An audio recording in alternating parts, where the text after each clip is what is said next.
Hi, so we're here to talk about APA Style 7th edition on websites. Websites can be a little tricky because there are many different types of sites. So what we need to do first is when we click on a site is figure out what kind of information it is. So here I've done a search and I have my sources and then I click here. Okay, so maybe I want to look at what this information has to say. Maybe it's got a good article, good information or not. I want to click on it. And when I open it, I see that, okay, so it is from www.nature.com. This is a reliable scientific publication.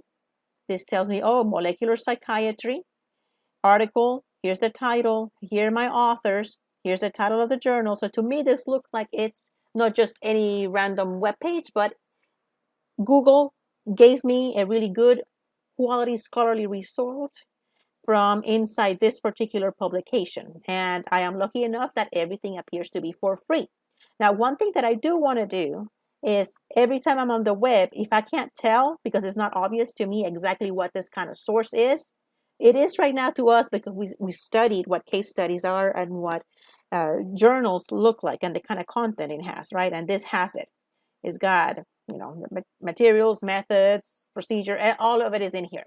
But another thing that I could do is try to download the PDF version just to see what it looks like, because if it has any pages, it'll be on the PDF version. But before I do that, I need to know exactly what kind of information I can find. So always go down to the very bottom or to the top and try to find an About Us page and a Contact Us. That way you can determine more about what it is. So here it tells you, what they are. It's a research community, Nature, every month, millions of people read it, etc. So this, it's a journal. Great. So I know what it is. So this is a journal article published online. And the way that I would cite that in the references and in the in-text, it would be just like I would an article that I may have found from the databases, exactly the same way. So let me go back to the actual article so that I can get all the different elements that I need. Okay, so here I am. I start off with the authors. Then I need the publication. Then the title of the article, the title of the journal, the volume, the page range. So then I am ready to start citing this source and create my citations. The one tricky thing is that this one has 1, 2, 3, 4, 5, 6 authors. So what that means is in APA Style 7th edition, I would list all of my authors in my references list. So let me go back into my document and see, scrolling down. And here it is. I've already done that. So here's, my first author, second author, third author, fourth, fifth, and sixth. I would list them all the same way as I would anything else. Then the date of publication, the title of the article, then the title of the journal in italics, the volume also in italics. This particular one did not have an issue next to it, but it might be there. I just have to take a closer look at it. So it's my responsibility as a researcher and my references list to make sure that I take my time and I go through it detail by detail. So then here's the page ranges and here's the DOI. So, after I double check my work, I make sure that I'm not missing any information. I'm just going to quickly go back on there and let me download the PDF and let's just see if there's any other information that I may be missing. So let me make this a little bit bigger. Okay, so yeah, there's no issues, just the volume number and then the page range. So I'm going to go back to my document. Oh, I do need to change that. Is this? So if I'm ever going to use any particular quote or citing from it, I need to be sure that what I use is the particular page number from them. Let's see, page.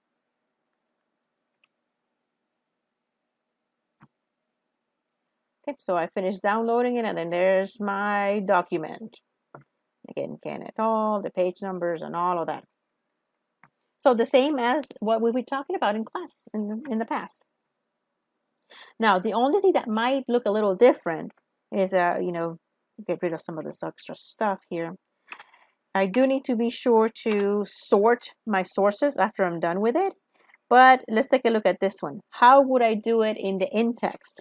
So the rule is if it's 3 or more, if it's a source that has 3 or more authors, I'm going to show you how I've done it.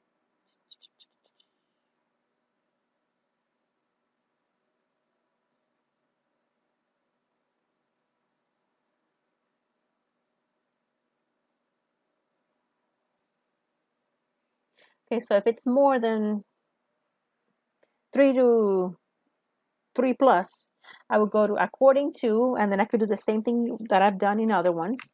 Type in the first guy, Kun, to make sure that that's spelled correctly.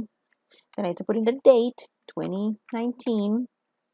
And then I can type in my paraphrase or my direct quote, etc., etc. If it's a direct quote, then I need to put in, the same as all the other ones, P. 2025, where I got it from.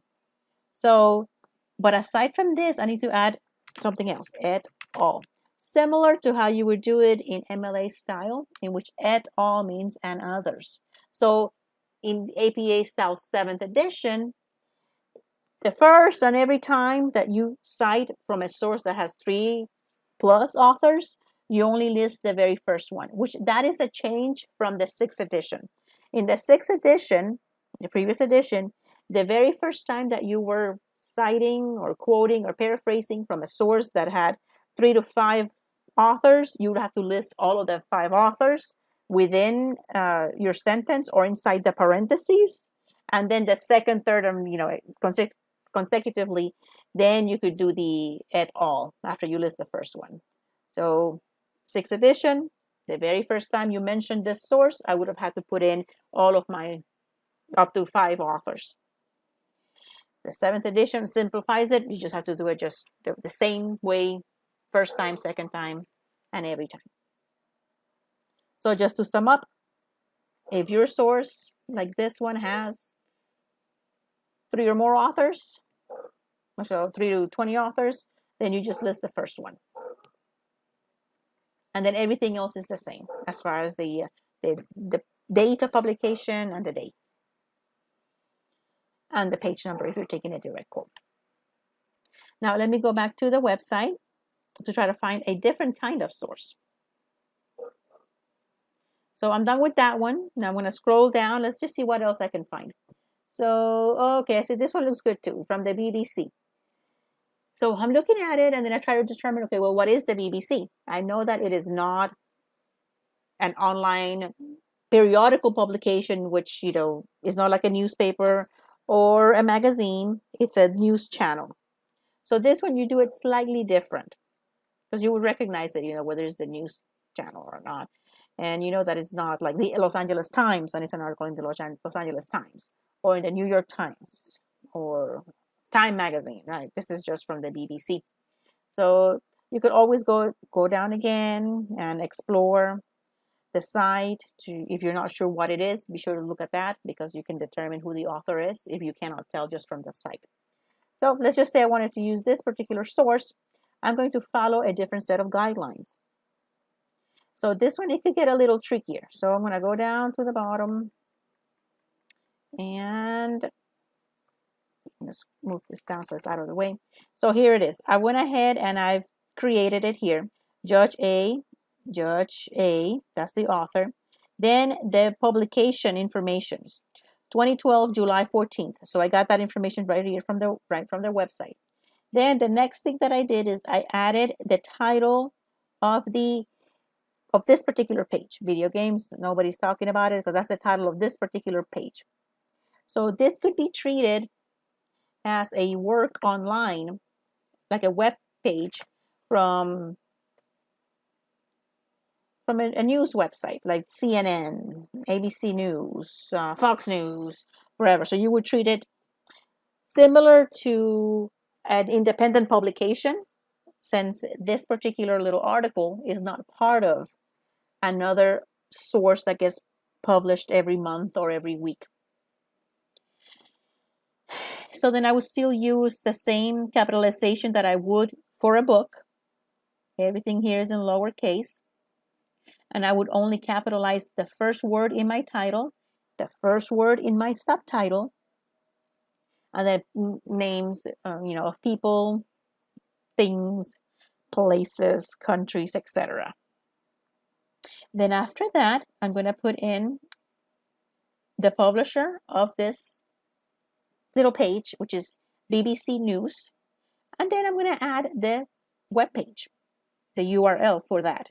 And this should be fairly consistent that other people can find it. So I do need to put a period right here. So I have, a period after the title, a period after the publisher. Then here's the URL and nothing else. And that's it. So this is also a change from the 6th edition, in which you would have to put in retrieved from and then add also additional publisher information. And then you would treat this title as part of this website and then add in the publisher. So it got a little bit more confusing because you have to think of other things. So 7th edition is simplifying how you would do this kind of article. And to do the in-text citation, you would do it like all the other ones, right? Here's the judge, and then you would do the 2018. You don't have to worry so much about adding the month and the day when you do your in-text citation. So even though here the date is, it's got the year, the month, and the day, if I wanted to take something from here, let's just say, I'm just going to add it right here. And then I would say, oh, this game is really bad, blah, blah, blah, blah, blah. I have whatever I want to say, my paraphrase, my quote. Then I could just put in there, Judge 2018. And that's it. Make sure I got it all right. Yep, 2018. I don't have to worry about the July 14th here, unless it'll add less confusion to your audience. But you don't have to do it based on the APA recommendations.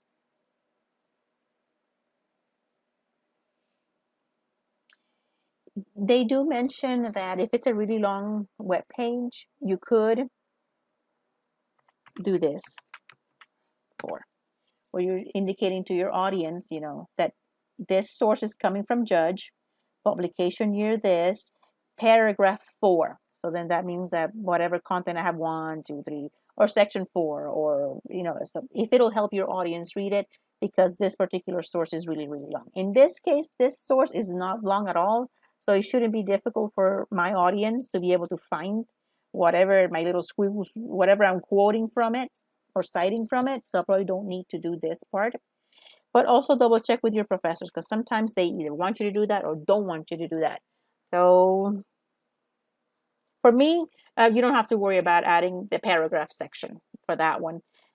Since it's not really a strong recommendation from APA, it's just a suggestion in case it'll make it easier for your audience. So just stick to the standard rule. And then of course the same thing. I could add the word according to Judge, and then have it the way that we've done the other ones in previous videos. Okay, so here's another article. This one's from WebMD. And notice this one has the author. Now let me see if I can find a date. No date. This one doesn't have a date. So I could look to the bottom to the page and see if I can find anything about a date. But notice down here, 2005 to 2020 WebMD. So there's the copyright date for the entire website, not this particular article. So don't use a date down here. Try to find a date for this particular source if you have a source like this. This one doesn't have it. So in that case, then I would just say no date for where the date place would go. And I would treat this one in the same way that I treated that BBC article at the beginning of towards the beginning of the video, in which this is an independent page, and this would be the publisher. So let's go ahead and do it so that I can show you an example of how to do this one. So we're scrolling down, and I'm going to put it right down here. And I'm going to start off with a Gardner A space. Then where the date would go is n.d.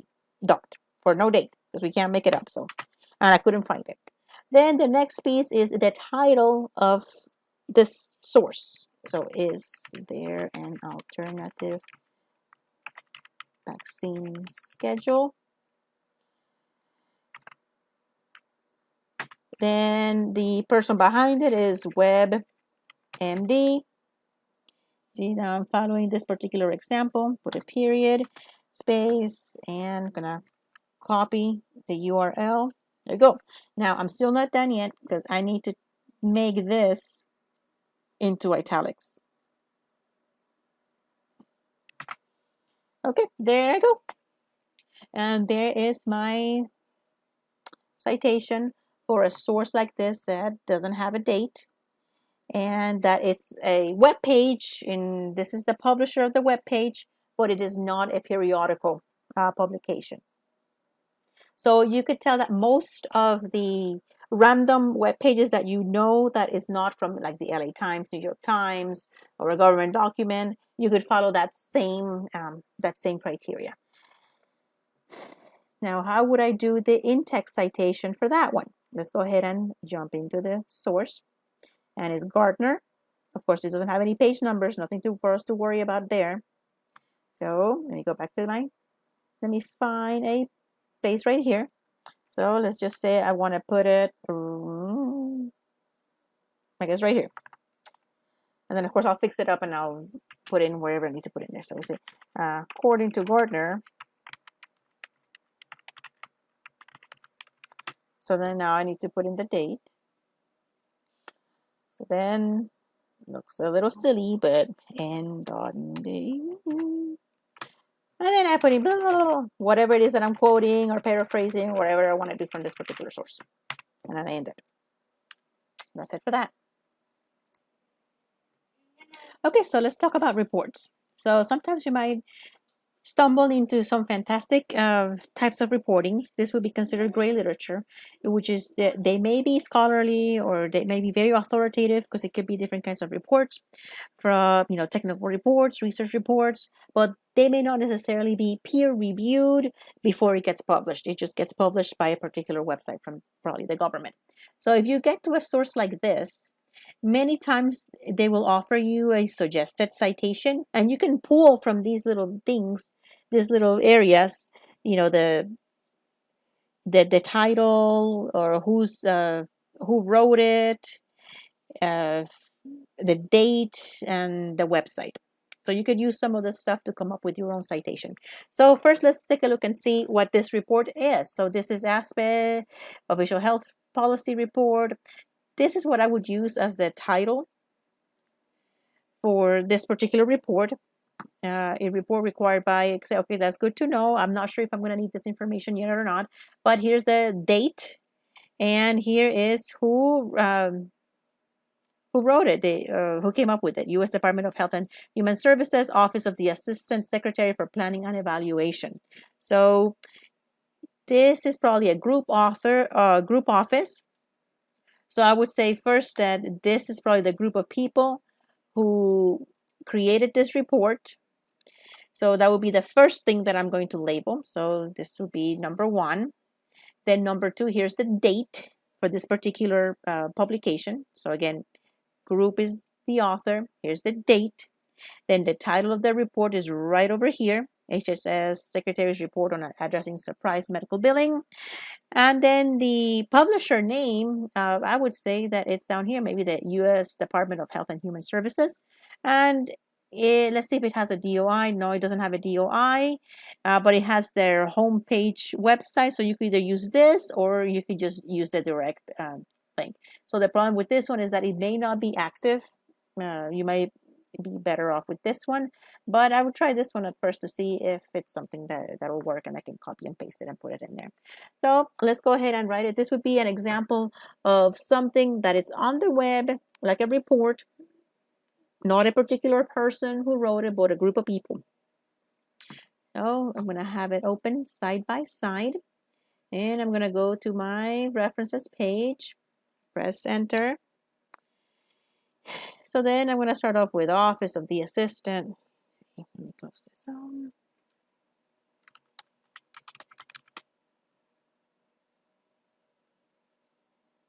make this a little smaller so that I can see it. Office of the Assistant Secretary for Planning and Evaluation. Then the date, 2020, July. I put a comma after that. I'm going to put a period right here.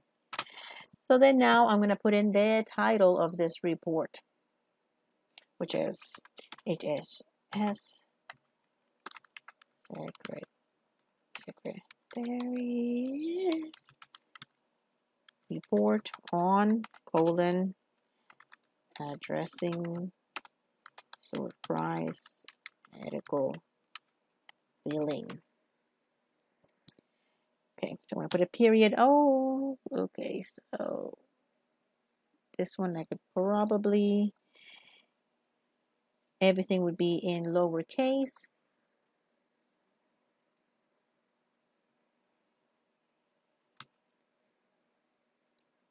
Lowercase. But this is probably a name of a group.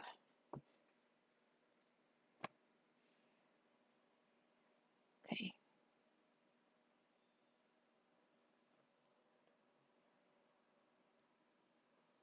Okay. And billing. Okay, so then there's the title, and then I would go ahead and also put it in italics. Okay, so then now the publisher would be the U.S. Department of Health and Human Services. So I'm going to type that in.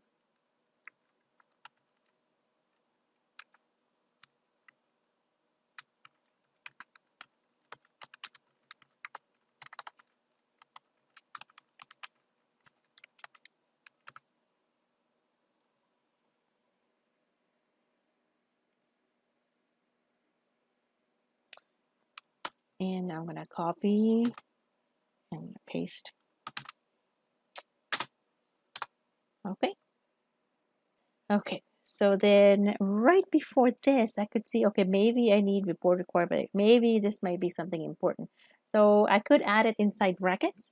And if I wanted to add that, because it will add value to my citation and it'll help my readers find it next. So let's go ahead and add it. Okay, so I'm going to add it right after the title, not in italics. And then when I,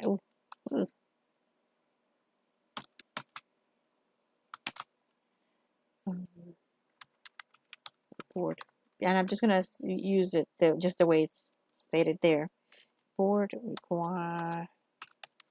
required by Executive Order 138. 77. Close the parentheses. So you could follow the same, like right here, you could put in a report number, depending on what kind of information you have here. You know, it could be just report and the number or anything else that you might find valuable from your source. So now, how do we do the in-text citation? Okay, so let's scroll up to where I want to put it in. So let's say I want to put it in right here. So now it could be tricky sometimes to determine what is what. So then just use your best judgment. Always check with your professor or check with the librarian, or just try to apply just what makes sense to you as far as the government agency for the author versus the publisher. So if I was to use this, I could use the abbreviation, but the first time that I mention it, it'll make more sense if I go ahead and I cite this as my author. So I could say, oh, according to a report from the Office of the Assistant Secretary for Planning and Evaluation,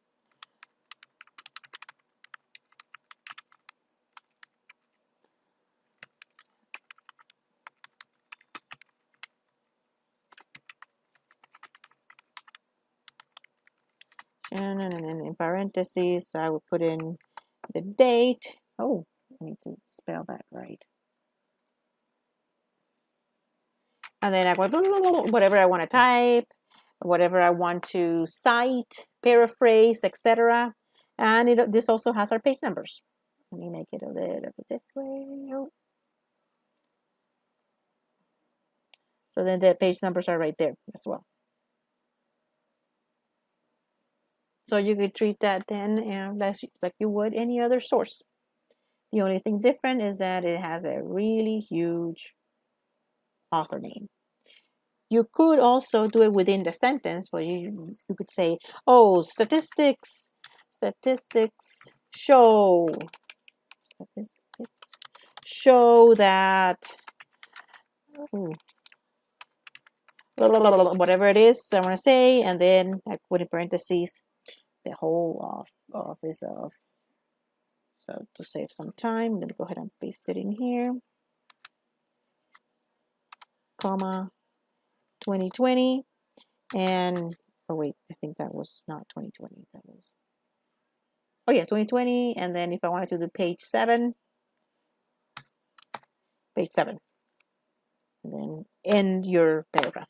So you could also do it that way, or then here you could add the abbreviation. So that way, the next time you don't have to type up this whole thing. You can just abbreviate it after you first explain what it is.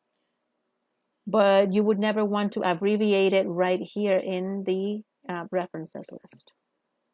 And whatever you use here, somehow it has to match up with that other one. So that's why you very first initially have to write out your author on it.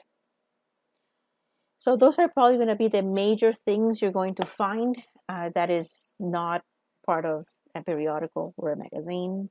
It could be a little tricky, but for that, just use your resources, going to the OWLS page and try to find a matching source, something that matches the kind of source that you are using, and follow that guide and follow the example.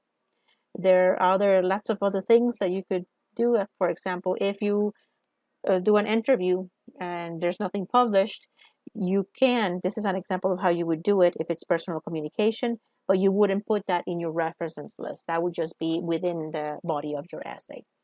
If you're doing indirect sources, if you're quoting from somebody that's being quoted, first try to find where that quote is coming from, but then right here it shows you an example of how to do it. You would say whoever said whatever, and then inside the parentheses, as cited in whatever source you have in hand.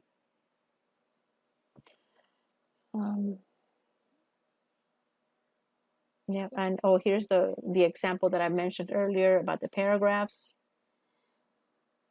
for a source that doesn't have any page numbers. So there's lots of information here. This site, you could flip back and forth between the 6th edition and the 7th edition and take a look at it, spend some time with it, and explore whatever differences you may have. So I hope you found these videos helpful.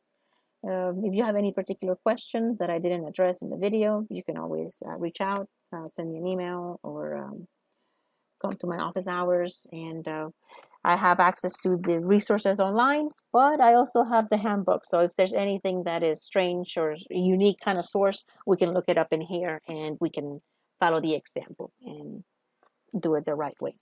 Okay, so thank you.